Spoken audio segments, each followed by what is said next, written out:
Good afternoon, folks. Welcome to the 50th episode of the Matias Sports Podcast. Wow, I can't believe I've been doing this basically 50 episodes in, and it's already been a year, so that's pretty cool. I have another wonderful guest. It's actually a returning guest. I got Matt McCarthy from 98.5. How are you, sir? Ken, it's good to be on with you. I'm doing well, thanks. No, I appreciate it. And like we just talked about off air, I mean, let's talk about those Red Sox because 18 and 19 and 2.5 games out of first place. It's amazing. In any other division, they'd probably be like 7, 8 games back. But your thoughts so far about almost 40 games in? Yeah, they should be better. I mean, I Hmm. know that's like a really simple thought. I mean, I've been workshopping that take all day. They should be better. I mean, can't Yeah. you tell? Um, no, I mean, listen, I don't think they're dead in the water by any stretch. We see the American League East isn't what it's cracked up to be. The American League isn't all that great. Like it's still theirs for the taking. So I'm going to preface all of this by saying they're still in fine position. Again, 18 and 19. I get it. It's not as good as it should be, but they're still okay. But they've got some issues, and I think it starts with the culture of the team. Like they don't know how to win close baseball games. Fact, not opinion. They're 4-9 in I one-run know. games. And the question is why? Is it the manager? Is it the bullpen? Is it young players who don't know how to win yet? Is it an offense that strikes out too much? Is it a starting pitching staff with a lot of questions? How about D, E, F, F, all of the above? It's all of the above. So, like, they've got problems right now, man. And like, I don't know where you want to start with the problems, but they've got a million of them. Doesn't mean that a lot of them can't be addressed between now and the end of the year, which I think is kind of the silver lining here. But like, let's call it what it is. They're not very good right now.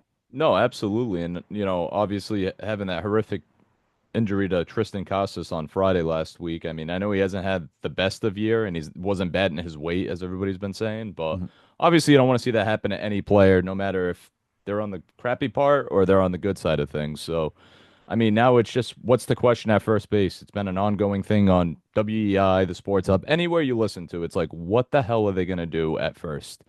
Then I heard Cora saying like, "Hey, Romy's batting 350." Like I heard it today with his interview on Mhm. EEI. Like he's batting 350. If he keeps doing that, that's going to be his position to lose. And I'm like, obviously the guy's not going to bat 350 the rest of the year because he's going to face more tough pitching and just you know the whole logistics of Mhm. baseball because you're a big baseball guy like myself. But I mean, when you get to the analytics stuff, I don't know much, but just talking about Romy and and the whole thing, they don't want to approach Raffy. Like, what's your thoughts on that? Like, the guy's getting paid $30 million just to hit a baseball. I know we make it sound like he's just hitting a baseball. He's sitting the bench through the innings until he gets up at his bat. But what's your thoughts basically on the first base situation, and then we can address the pitching and other things. Yeah, so I mean, Cora's not wrong when he says that Gonzalez is hitting 350 and kind Hmm. of let's ride this guy for a little bit. Yeah, sure, let's Go do ahead. that for the next 3 weeks. Yeah. All right.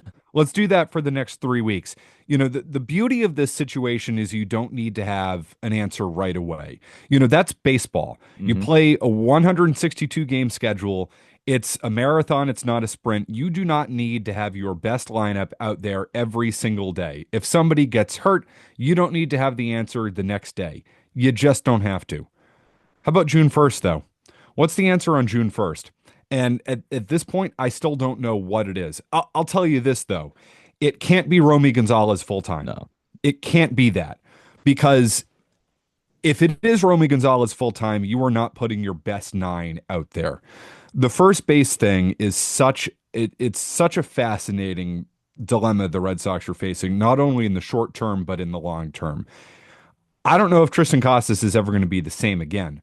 We don't even know what Triston Casas really was before the injury. There's Hmm. obviously a lot of potential, a lot of talent there. That being said, he showed it essentially in half a season in 2023. They were still banking on Casas's potential. It was not coming to fruition to the point where there were starting to be rumblings about what the future was at first Hmm. base for the Red Sox. Now you have him suffer a devastating knee injury. He might never be the same again. The Red Sox might have already been starting to think about the future at first base anyway. This forces their hand. They can't count on Triston Casas ever being that guy ever again. It's unfortunate.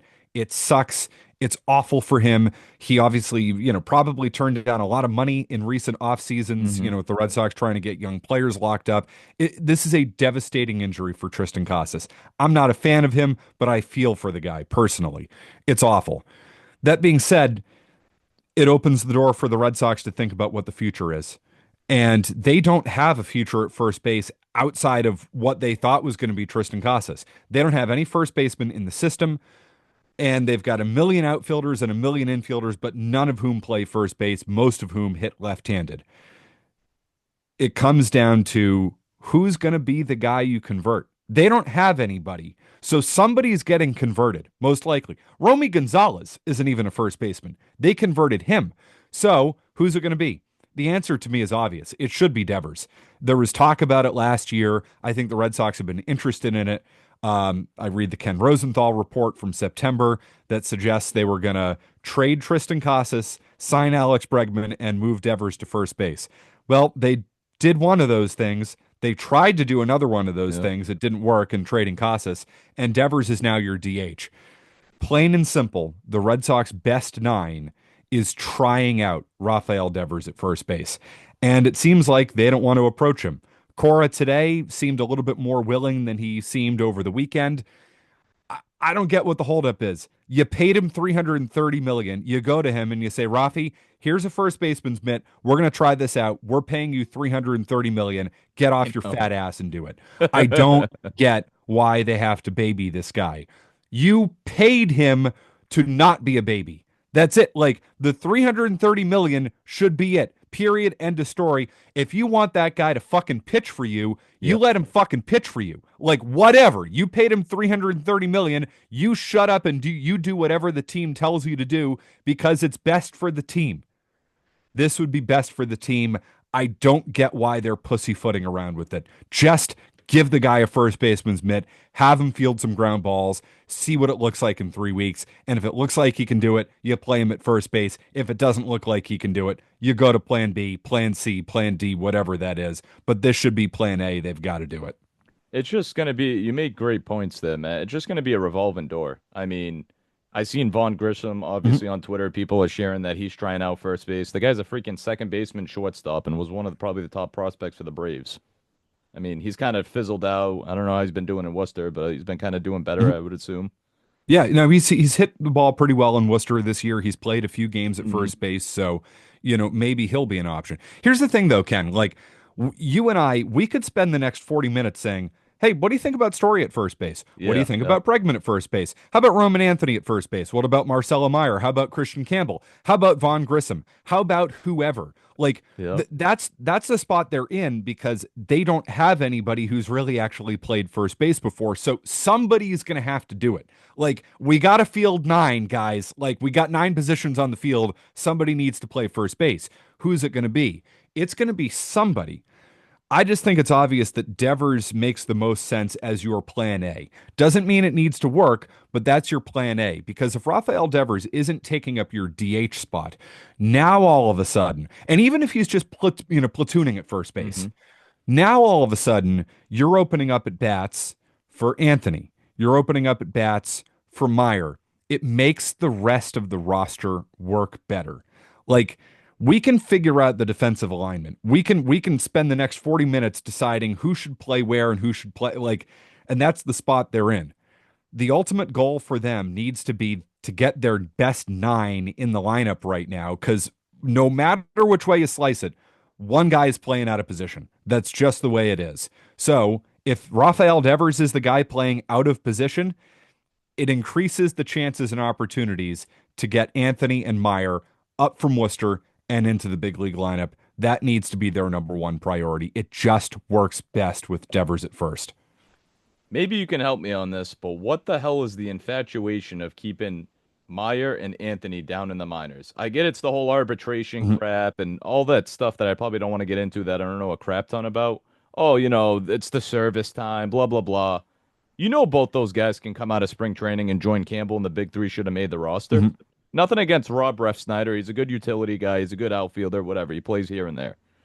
But when you got guys like that can contribute over Cassis, no offense to him, I hope him a speedy recovery, even if it's next year with somebody else or us.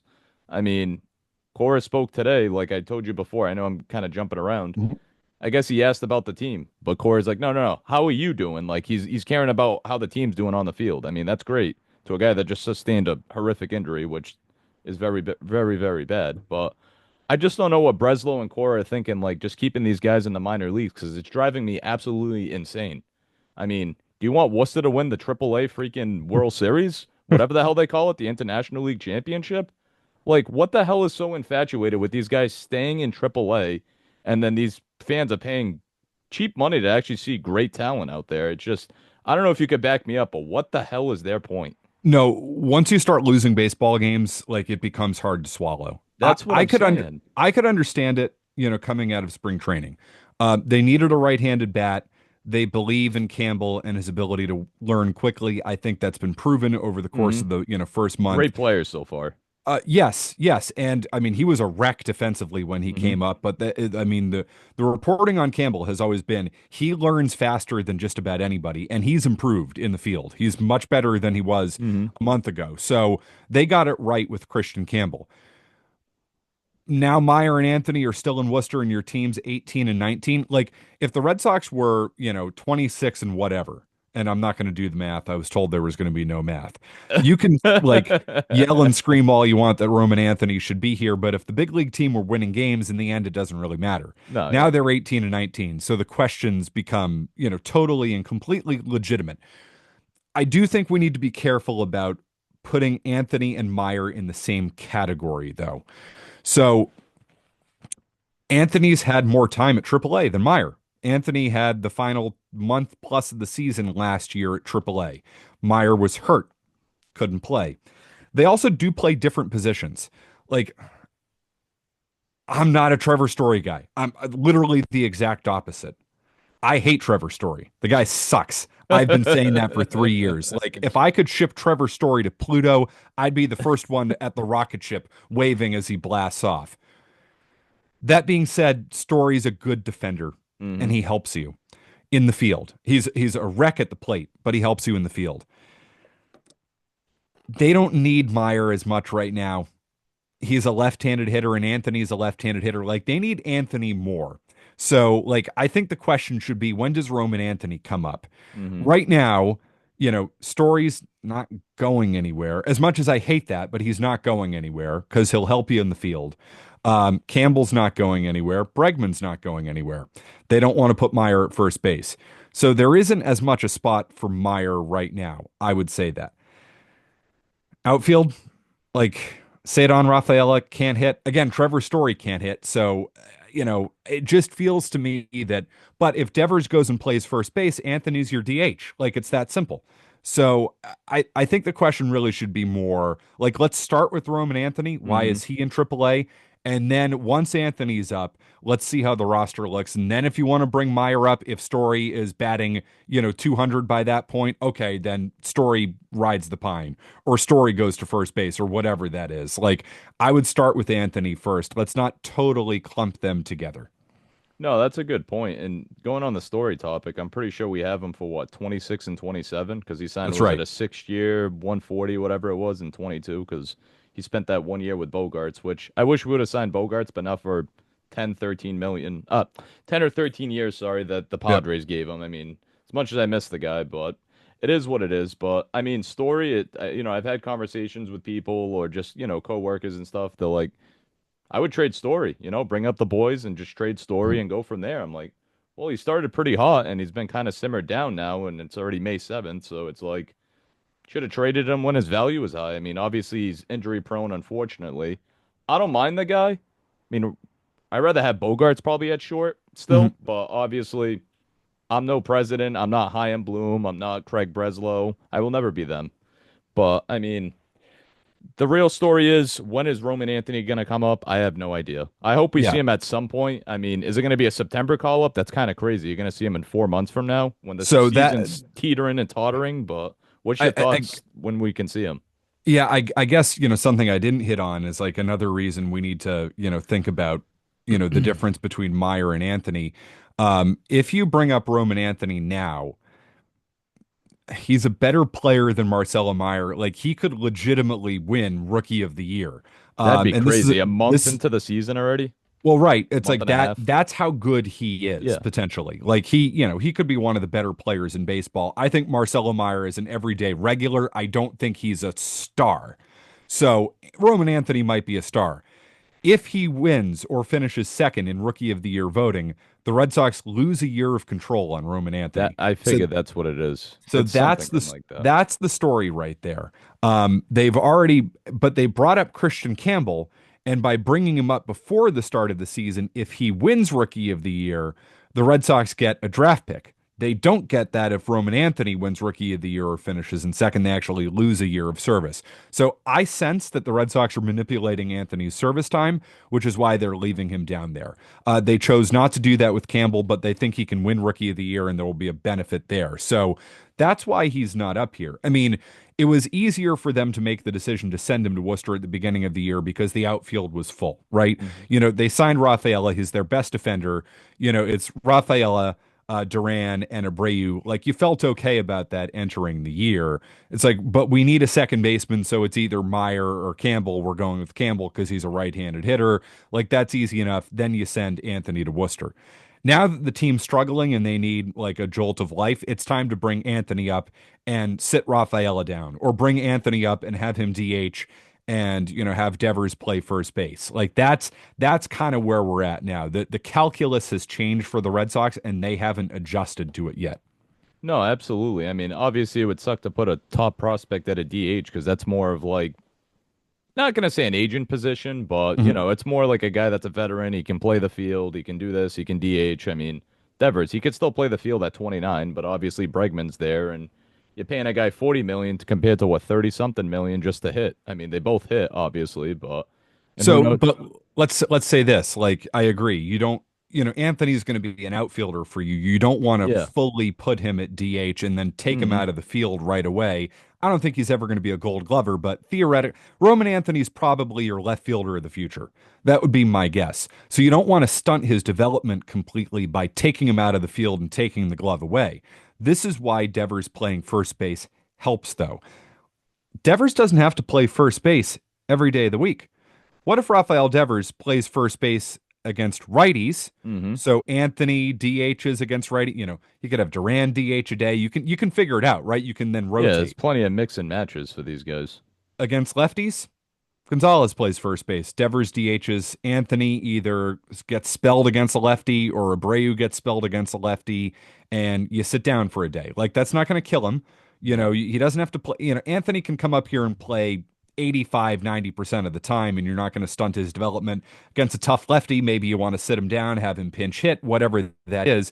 Like, the roster works, though, if Devers plays first base because that opens up at bats, and whatever that is, if that's Roman Anthony DHing 2 days a week, playing left field 2 days a week, and, sitting down against a lefty 1 day a week and playing center field 1 day a week, whatever that looks like, you're getting him in the lineup.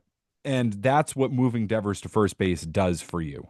It opens up a lineup spot. That's perfectly fine with it. I mean, I don't Mhm. mind if Anthony DHs 2, 3 days a week and then he'll play the field whatever it is. I mean, God forbid an injury comes up, you're probably gonna have to force him up. One of the guys, God forbid, gets hurt in the outfield or some freak Mhm. play. He's gonna probably be the first call by Breslow and be like, "Hey, Chad Tracy, bring him up, please." So, who Yeah. knows what the hell's gonna go on? But I know before we run out of time and I get my little notice of time limit here. Um, I want to hit on the pitching. I mean, Giolito got basically lit up last night, and he looked strong in Toronto. I was like, all right, this guy hasn't even pitched in like 2 years. And then he pitched for the Guardians, the Angels, and Mhm. obviously the White Sox in 2023. And then we signed him last January. But I mean, what were your thoughts? I know you said you shut the game off in the fourth inning. It was like basically watching paint dry. It was very, very tough, especially the Texas Rangers that are like Mhm. 500 right now. So, what's your thoughts basically on the pitching staff beyond Giolito? Bales looked pretty sharp.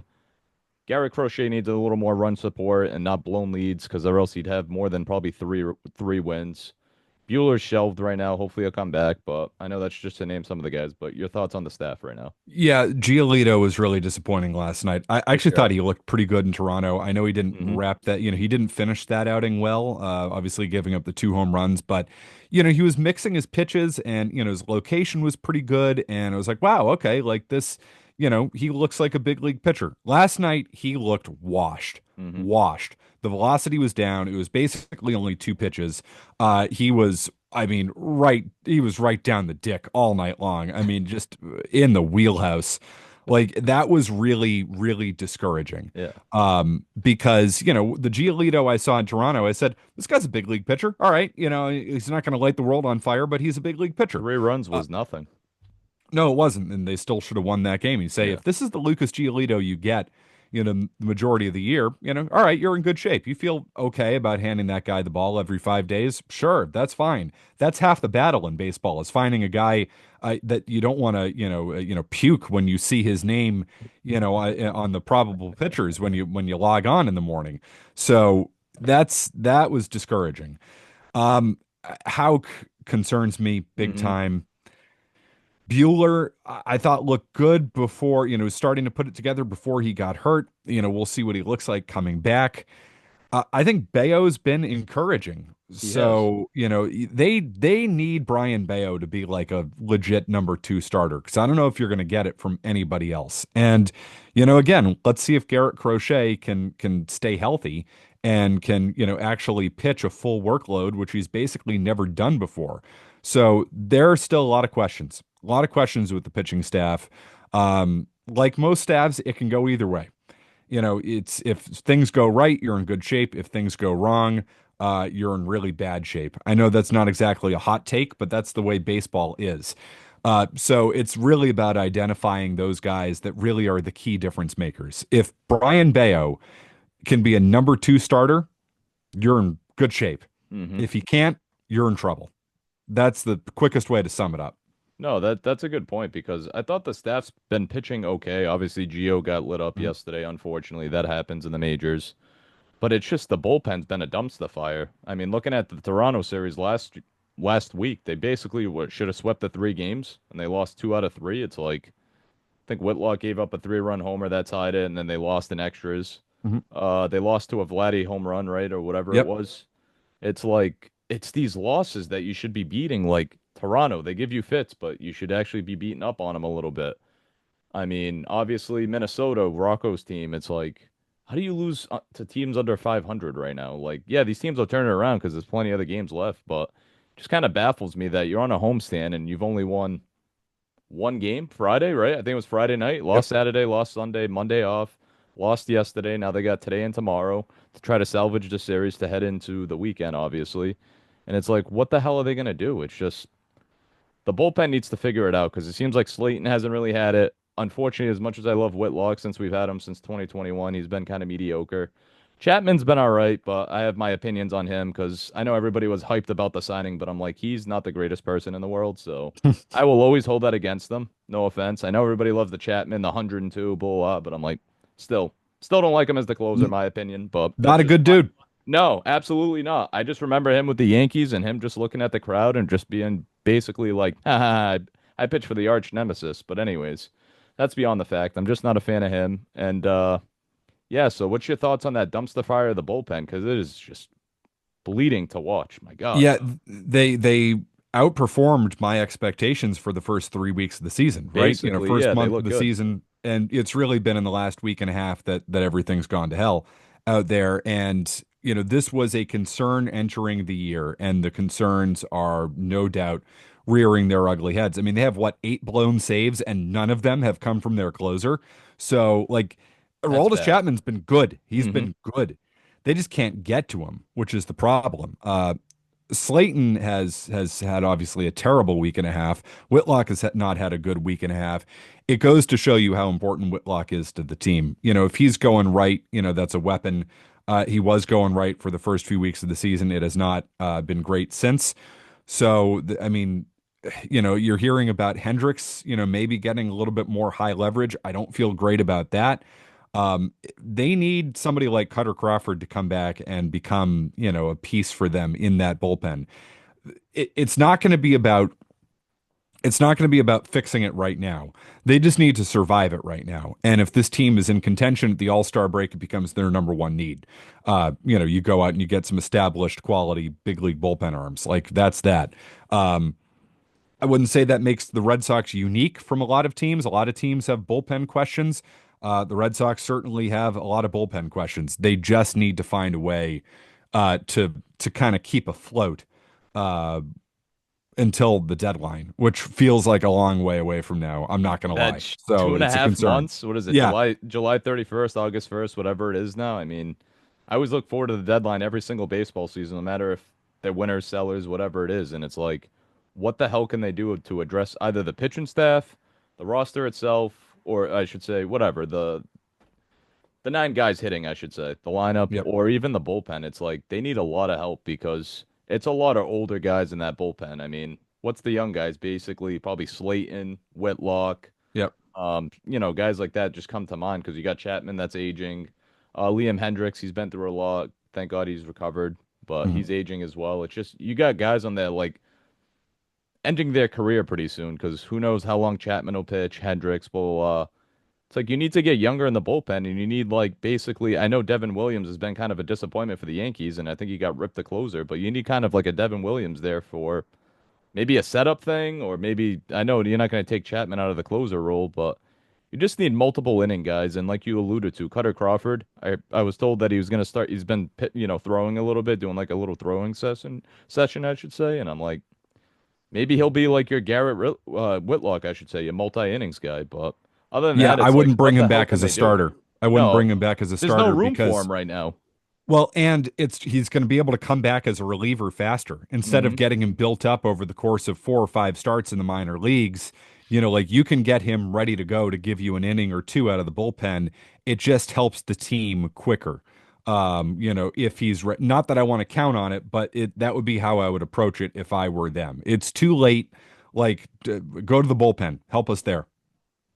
No, absolutely. And on a side note too, I know this probably ain't relating to the team, it's relating to the minor leagues, but I know you're probably a deep dive into this guy. Who is this kid, Brandon Clark, that's throwing 99, that's all over Baseball America? What can you tell me about him in the Red Sox system? Yeah, so I don't know. I'll be honest. I don't know all that much about him right now, like him individually. Yes, he has no doubt, become one of the darlings of the system. I'll just say this: it's a good sign that I'm starting to hear names of Red Sox pitching prospects. I Not generally often. try to Yeah. not get too worked up over one Yeah. guy or another. There's Connerly early, and Hmm. there's guys that they've drafted, and it's like people are getting really excited about these names, which is good. I'm not here to tell you, hey, don't get excited about Brandon Clark or Connerly early, and like I'm not here to crap all over those guys. That's not what I'm doing. What I'm here to say is the second I start hearing names of pitchers for the first time in a long time, that's a good thing. And the reports I've gotten from the minor leagues are it's just a better crop of pitching. Like the Red Sox have actually dedicated some resources to trying to develop pitching, which is not something they did in the Heim Bloom era. Under Heim Bloom, the Red Sox drafted one pitcher in 4 years in the top 100. That has completely changed under Craig Breslow. Their entire draft last year was Was pitchers, pitching. Hmm. pitchers, pitchers, pitchers, because they basically didn't invest any resources in it because the previous regime felt that pitchers were a dime a dozen. You get them in, you get them into your program. You don't actually really need a lot of talent. You just need a bunch of guys, which didn't work. So yes, you want to talk about Brandon Clark? I'm fine. I'm excited. I I would just say this: the pitching's still too far away to Yeah. get totally excited about. It's not like they have Anthony, banging on the door. They have Meyer banging on the door. They don't have pitchers banging on the door. So they still Unfortunately, need to yeah. go outside the organization to address that. Hopefully in the next year, 2 or 3, we have pitchers banging on the door because Breslow's actually tried to fix it. I'm hoping sooner, Matt. I mean, I know the rotations got some young guys, got some Mhm. older veterans, blah blah blah, but I mean, what are you just gonna rely on? Like the Crochets, Bayos, you know, if Cutter Crawford gets a chance, Hauk if he's still with the team, as much as I'd want him to bounce back. Because Giolito and guys like that aren't gonna last forever. I mean, they're still only 30, some of the guys, but it's Yep. like kind of a young rotation, and then I want to see some of these guys, these rookies, I guess, coming up the system or whatever it is. I kind of want to see them like get up to Worcester and be like, all right, this kid's ready. Like he's ready to go. Well, But so to your point about that, let's just go through Sox prospects right now. Red Sox highest rated pitching prospect is Luis Perales. He's hurt though. hmm So, he's going to miss the first half of the season, so he's not ready. Sandlin is at number 9. He's in Portland, isn't pitching all that well there right now. Connerly Early is a guy we've heard a lot about. He's in Portland, kind of feels like he might be the closest guy to the big leagues. Everybody else you're really talking about, if we're taking Dobbins out of the equation, he might be really the only guy who can come up and help them this year. And I've really liked what I've seen me from too. Hunter Dobbins. After that, you go down the list. Your guy, Brandon Clark, dude, he's in Greenville. I So know he's like, still way down. I know. I'm reaching for the moon. He's not going to no, jump from high A or low A to Worcester tomorrow. but get excited about him, right? Yeah. And it's there's a lot to be really excited about that. That being said, it's far away. hmm So I think, yes, but you got to start somewhere. And they're starting in the low minors, and there are a lot of really positive things, Brandon Clark included, in the low minors. So, like, get excited, but that's just not going to help you anytime soon.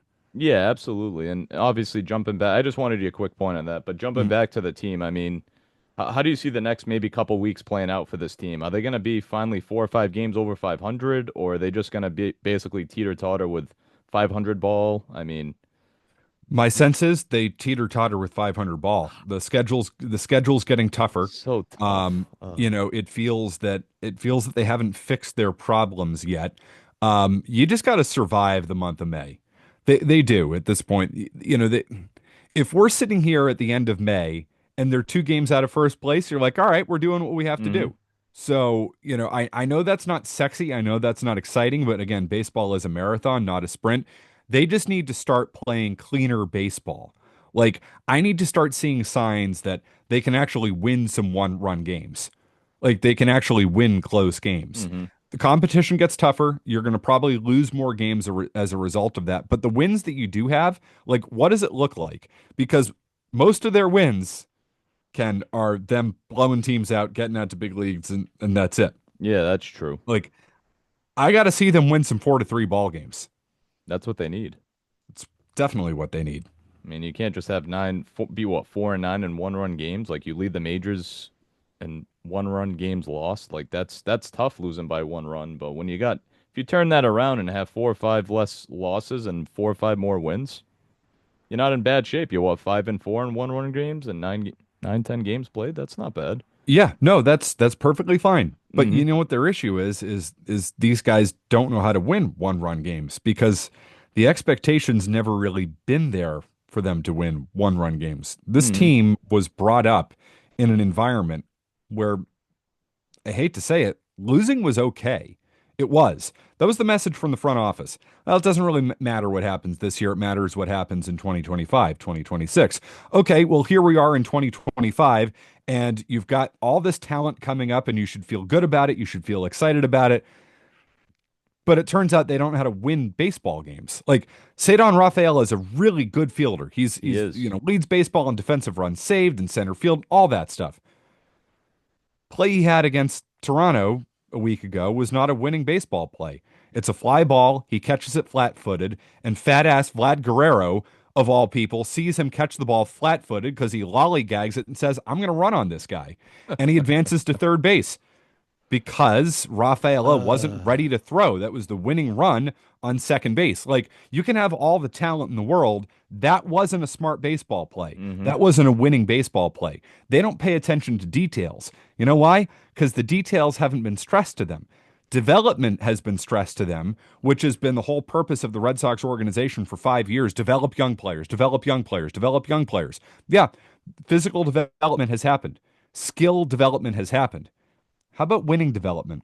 How hmm about mental development? They haven't done that because they haven't been in an environment where it's been expected. And now it's expected, and they're 4-9 in one-run games because they're not capable of it. They haven't learned those lessons yet. And we'll see if they ever do learn those lessons. That's not a guarantee. No, I know. And one final thing is, I just wanted to mention Cora because we're short on time. It's like this guy's been around baseball for what? If he's 50, give or take, he's probably been around the game 20, 30 years. Miami, around the majors, the Sox. This guy knows how to win. He's won World Series. He was part of the Astros whole scandal thing. He won a World Series here. He won what? A couple World Series, right, with us? Obviously as a manager, and I think probably as a utility player in like '07, whatever Yeah, it he was. was here in '07, won as a manager in 18, That's what cheated I'm as saying. a bench coach in 17, all So he's that, what, a cheated as a three-time manager champ? in Yeah. 18. Yeah. Yeah, three-time champion, but this guy knows how to win. And I was so glad when they brought him back after Ron Renicky, that poor COVID season, which I felt bad for him. But Matt, thank you very much for joining my podcast, and we'll see what happens with the Sox the rest of the way. Ken, always happy to come on. Always love talking Sox Appreciate with it. you. Thank you.